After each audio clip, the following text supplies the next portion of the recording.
आज की कहानी है अपना अपना सच। दिल्ली से तबादला होकर जालंधर आना हुआ तो सहज सुखद एहसास से मन भर आया। अभय ने अपने पुराने साथियों के बारे में बताया। वो जो मेहरा साहब अहमदाबाद में थे ना, अरे वही जो अपनी बेटी को मिस इंडिया बनाना चाहते थे। गुप्ता साहब याद हैं, जिनके बच्चे बहुत गाली बकते थे। अंबाला में हमारे साथ थे, जयपुर में थे हमारे साथ वो शर्मा जी। इस तरह के जाने कितने ही नाम अभय ने गिना दिए। 10 साल का समय और बीत चुका है। कौन क्या से क्या हो गया होगा, और होगा क्यों ना। जब मैं ही 10 साल में इतनी बदल गई हूं, तो प्रकृति के नियम से वो सब कहाँ बच पाए होंगे। 10 साल पहले जब हम अहमदाबाद में थे, तब एक मेहरा जी हमारे साथ थे। उनकी बेटी बहुत सुंदर थी, कद काठी भी अच्छी थी। वो अपनी बेटी को बिल्कुल मॉड कपड़े पहनाते थे।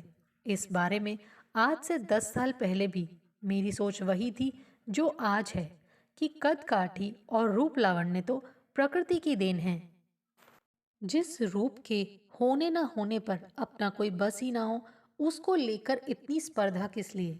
इंसान स्पर्धा भी करे तो उस गुण को लेकर जिसको विकसित करने में हमारा अपना भी कोई योगदान हो।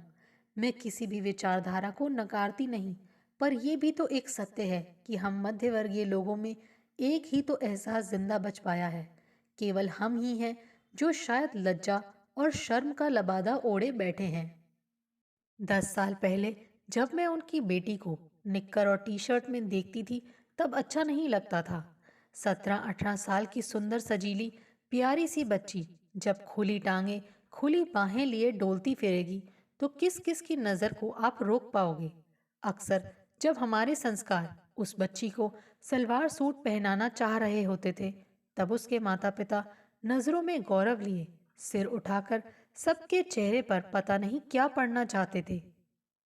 शुभा, तुम तो पुराने जमाने की बातें करती हो। ग्लैमर और चकाचौंध की दुनिया में शोहरत और पैसा दोनों है। अगर हम ऐसा सोचते हैं तो इसमें बुरा क्या है।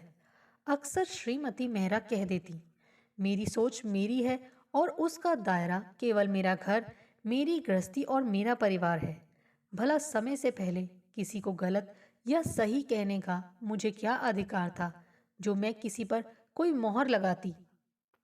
कुछ दिन घर को और खुद को व्यवस्थित करने में लग गए। मेरे दोनों बच्चों की पढ़ाई पूरी करने के बाद अपने अपने लिए अच्छी नौकरी की तलाश में थे। सो अक्सर कभी कहीं और कभी कहीं साक्षात्कार के लिए जाते रहते थे। एक शाम सोचा, क्यों ना नज़दीक के बाजार में जाकर थोड़ी बहुत घूम लूं। इससे पता तो चल ही जाएगा कि कहाँ क्या सामान मिलता है। तबादले की नौकरी वालों का कोई संबंध स्थायी नहीं रह पाता। किसी के प्रति संजोया स्नेह और अपनत्व मात्र यादों में सिमट जाता है, या हमारे मन के किसी कोने में दुबक कर हमें कभी पुलकित करता है तो कभी रुलाता है। दोस्ती द्वारा रोपित रिश्ते आधे भारत में बिखरे पड़े हैं। कहने को हर शहर अपना है, यादों में है। लेकिन अब इस उम्र में जब बच्चों को अपनी अपनी दिशा में चले जाने के बाद हमें सुख दुख का साथी चाहिए, तो हम खाली हाथ हैं। कभी चाहें भी किसी से बात करना तो किससे करें। नज़दीक में छोटी सी मार्केट की 20-25 दुकानों में ज़रूरत का सभी सामान उपलब्ध था। सोचा अगर मार्केट मिल गई है तो कोई अच्छी सी सखी भी मिल ही जाएगी। मैंने कुछ ज़रूरी सामान खरीदा और वापसी पर दुकानों के पीछे से निकली, तो सामने दर्जी और ब्यूटी पार्लर की दुकान देखकर सोचा, चलो अच्छा है, ये भी यही है। तभी एकाएक टांगों में कुछ लिपट सा गया। किसी तरह खुद को संभाल कर देखा, तो 3-4 साल का प्यारा सा बच्चा मेरी टांगों में लिपटा नानी नानी की गुहार लगाने लगा। मैंने आगे पीछे देखा, किसका होगा ये नन्हा सा रुई का गोले सा बच्चा। दुकानों के पीछे कोई घर भी नहीं था जहां से इसके आने की संभावना हो। सामने दर्जी की 2-3 दुकानें थी और ब्यूटी पार्लर, कहीं वहीं से तो नहीं आया। हाथ में खरीदे हुए सामान को किसी तरह संभाल कर मैंने बच्चे का हाथ पकड़ा।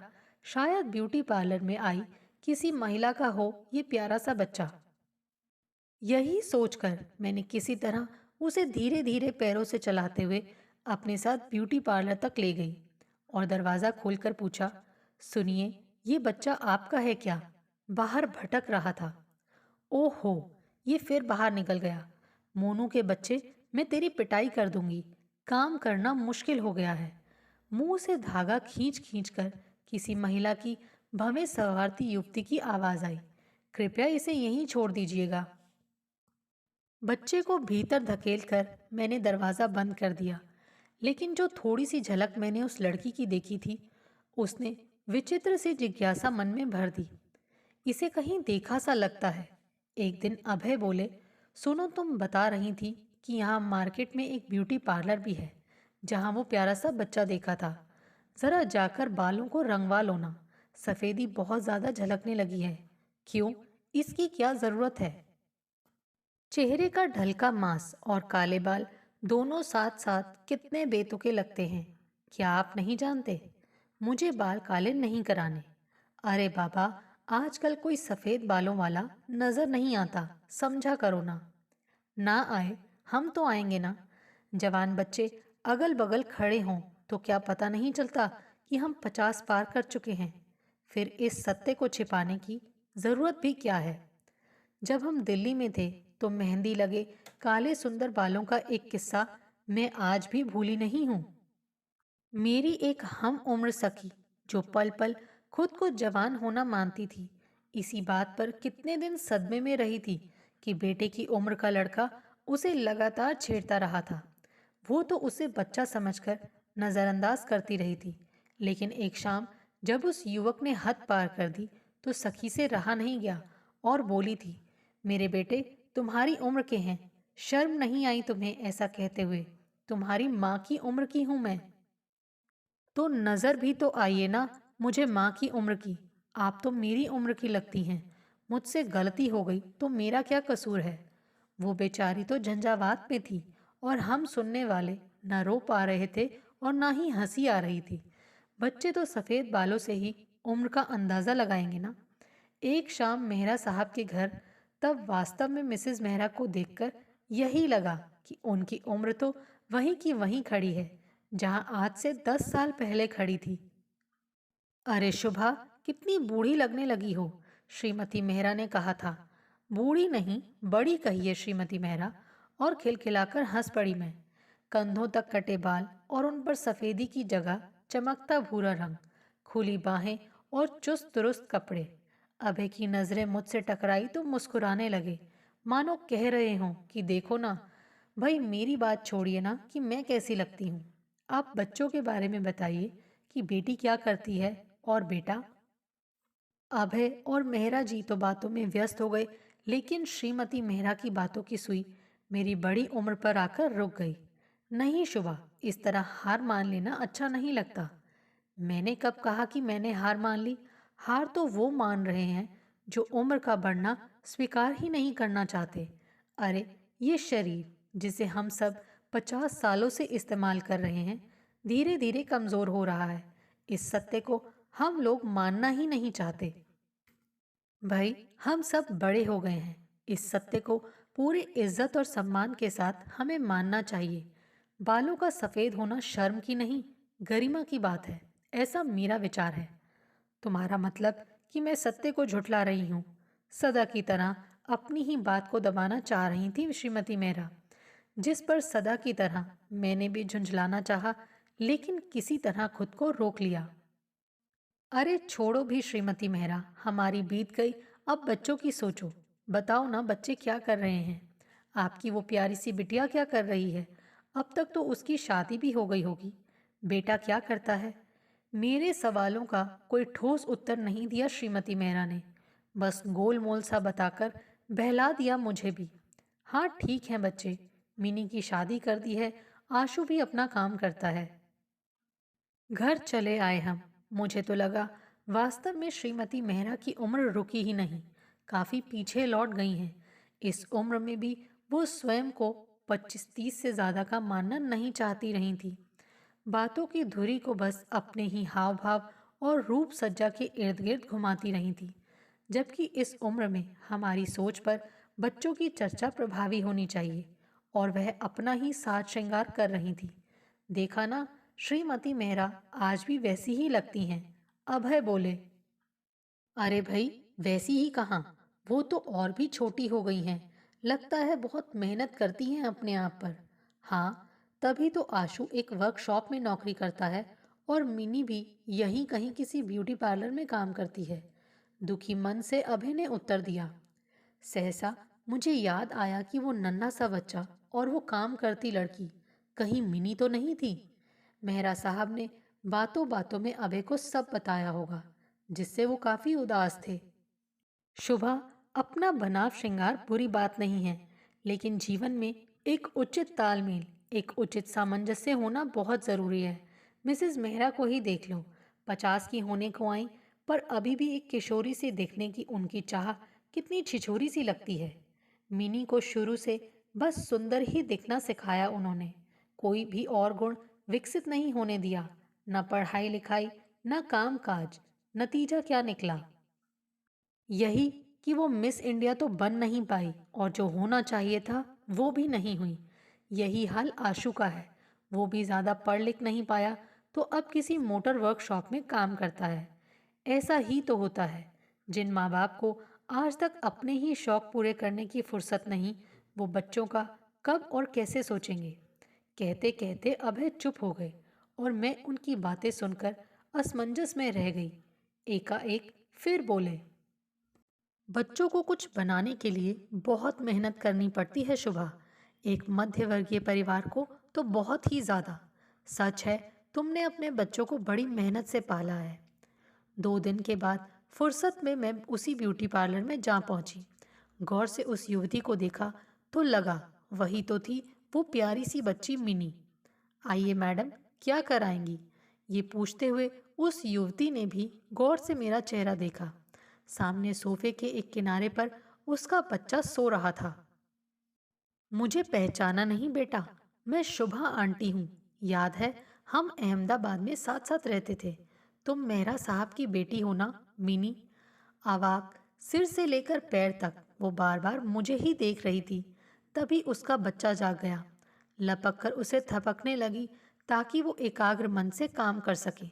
शायद वो मुझे पहचान नहीं पा रही थी। उसका रुई सा गोरा गोरा बच्चा जाग उठा था। आजा बेटा, मेरे पास आ। अरे, मैं नानी हूं तुम्हारी। ढेर सारा प्यार उमड़ आया था उस पर। मेरी अपनी बेटी होती तो शायद मैं भी अब तक नानी बन चुकी होती। पहले ही दिन इस बच्चे ने मुझे नानी मान लिया था ना। बच्चा मेरी गोद में चला आया, लेकिन मिनी जड़वत सी खड़ी रही। बेटा, क्या मैं इतनी बूढ़ी हो गई हूं जो पहचान में नहीं आती? उसका सकपकाया सा चेहरा बता रहा था कि वो मेरे सामने खुद को सामान्य नहीं कर पा रही थी। क्या क्या सपने थे मिनी के। भारत सुंदरी, विश्व सुंदरी के बाद सारे संसार पर छा जाने जैसा कुछ। तब मिनी के जमीन पर पैर कहाँ थे? उसका भी क्या दोष था? जिस आकार में उसकी माँ उसे ढाल रही थी, उसी में तो मिनी की गीली मिट्टी ढल रही थी। बेचारी न पढ़ती थी और ना ही कोई अन्य काम सीखने की उसमें ललक थी। उसका सत्य यही था कि भला एक सुपर मॉडल को हाथ पैर गंदे करने की क्या जरूरत थी। हम सबके जीवन में न जाने कितने पड़ाव आते हैं, जिनमें हर पड़ाव का अपना ही सत्य होता है। उस पल का सत्य वो था और आज का सत्य ये कि वही मिनी कुछ नहीं बन पाई और मुझसे यूं नजरें चुरा रही थी, जैसे मैं उस पर अभी ये प्रश्न दाग दूंगी कि क्या हुआ मिनी, तुम भारत सुंदरी बनना चाहती थी तो बनी क्यों नहीं? मैं शुभा आंटी हूं ना, सौरभ गौरव की मम्मी। मिनी का स्वर तो नहीं फूटा, पर मेरा हाथ उसने कसकर पकड़ लिया। उसकी आंखों में कितना कुछ तैरने लगा था। तभी उसकी 2-3 महिला ग्राहक चली आईं और मैं अपने घर का पता उसे देकर चली आई। अगले दिन सुबह ही मिन्नी अपने बेटे को कंधे से लगाए मेरे सामने खड़ी थी। लपक कर उसका सोया बच्चा मैंने बिस्तर में सुला दिया और मिनी की बाह पकड़कर सस्नेह सहला दिया तो मेरे कंधे से लगकर रो पड़ी मिनी। मैं जानती थी कि मिनी के भीतर बहुत कुछ होगा जिसे वो मुझसे बांटना चाहती होंगी, क्योंकि 10 साल पुरानी हमारी मुलाकातों में विषय अक्सर यही होता था। मैं कहा करती थी कि तुम्हें पढ़ाई लिखाई और दूसरे कामों में भी रुचि लेनी चाहिए। खूबसूरती कोई स्थायी विशेषता नहीं है जिसे कोई सारी उम्र भुना सके। आप सच कहती थी आंटी, मीनी मेरे कंधे से अलग होते हुए बोली। मैं अपने जीवन में कुछ भी नहीं बन पाई। मेरी खूबसूरती ने मुझे कहीं का नहीं रखा।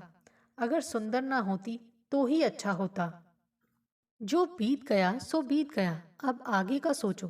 तुम्हारे पति क्या काम करते हैं? वो भी मेरी तरह ज़्यादा पढ़े लिखे नहीं हैं, किसी जगह छोटी सी नौकरी करते हैं। हम दोनों काम ना करें तो हमारा गुजारा नहीं चलता। क्या कहती मैं?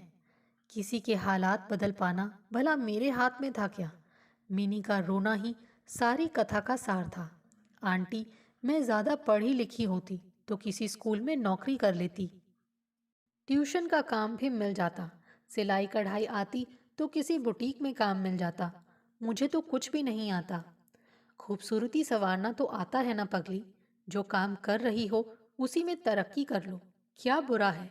कुछ ना आने से कुछ तो आना ज़्यादा अच्छा है। मम्मी से कहा था कि थोड़ी देर मोनू को संभाल लिया करें। मम्मी के पास समय ही नहीं है। मेरी माँ ने मुझे ये कैसा जीवन दिया है? आंटी, कैसी शिक्षा दी है जिससे मैं अपनी गृहस्थी भी नहीं चला सकती। मोनू के लिए अगर मैं ठीक लगती हूँ तो बेशक इसे कुछ घंटे मेरे पास छोड़ जाया करो। तुम्हारे अंकल से बात करती हूँ, बैंक से कर्ज लेकर तुम पति पत्नी अगर छोटा सा काम खोल सको तो। मैं नहीं जानती कि मिनी का भविष्य संवार पाऊंगी या नहीं, क्योंकि भविष्य संवारना तो बचपन से ही शुरू किया जाता है ना। अब पीछे लौटा नहीं जा सकता। आज तो मिन्नी की ज़रूरत सिर्फ इतनी सी है कि कुछ समय के लिए उसका बच्चा कोई अपने पास रख लिया करे। अफसोस हो रहा है मुझे श्रीमती मेहरा की बुद्धि पर। कम से कम बच्ची का इतना साथ तो दे दें कि वो अपना गुजारा चलाने लायक कुछ कर सके। इस उम्र में मुझे उनके चेहरे पर ना बुढ़ापा नजर आया और ना ही संतान के अस्त व्यस्त जीवन के प्रति पैदा हुआ कोई दर्द या पश्चाताप। समझ नहीं पा रही हूँ कि मेहरा जैसे दंपति किस सोच में जीते हैं, किस सत्य को अपना सत्य मानते हैं और सत्य उनका अपना सत्य होता भी है या नहीं। श्रीमती मेहरा जैसी औरतें न जवानी में बच्चों के लिए बड़प्पन का एहसास करती हैं और ना ही बुढ़ापे में खुद को बड़ा मानने को तैयार होती हैं। ना ही अच्छी माँ बनना चाहती हैं और ना ही नानी कहलाना उन्हें पसंद है। मोनू को आप रख लेंगी तो बड़ा उपकार होगा आंटी, सिर्फ 3-4 महीने के लिए। उसके बाद नर्सरी में डाल दूंगी। मोनू नानी कह सकता है ना आपको? आंखें भर आई मेरी। उम्र के साथ कानों के पर्दे भी ये शब्द सुनना चाहते थे। दादी, नानी, हाँ हाँ क्यों नहीं। बेटी, मुझे तो इससे खुशी ही होगी। तुम चिंता ना करो, समय एक समान नहीं रहता, सब ठीक हो जाएगा। कुछ घंटे हर रोज के लिए एक प्यारा सा खिलौना मुझे मिल गया। इतवार को अभय के लिए मेहंदी घोलने लगी तो टोक दिया अभय ने। रहने दो शुभा, सफेद बाल अब अच्छे लगने लगे हैं। हर उम्र का अपना ही रंग रूप, अपना ही सत्य होता है और होना भी चाहिए। अबाक मैं अभय का चेहरा देखती रही। अभय अखबार के पन्ने पलटते रहे और मेरे होठों पर मुस्कान चली आई। अभय भी समझने लगे थे अपना सत्य। दोस्तों, आपको हमारी ये कहानी कैसे लगी? आप कमेंट करके हमें ज़रूर बताइए और जिन्होंने अभी तक हमारे चैनल को सब्सक्राइब नहीं किया है, प्लीज़ ज़रूर सब्सक्राइब कीजिए। Thanks for watching this video.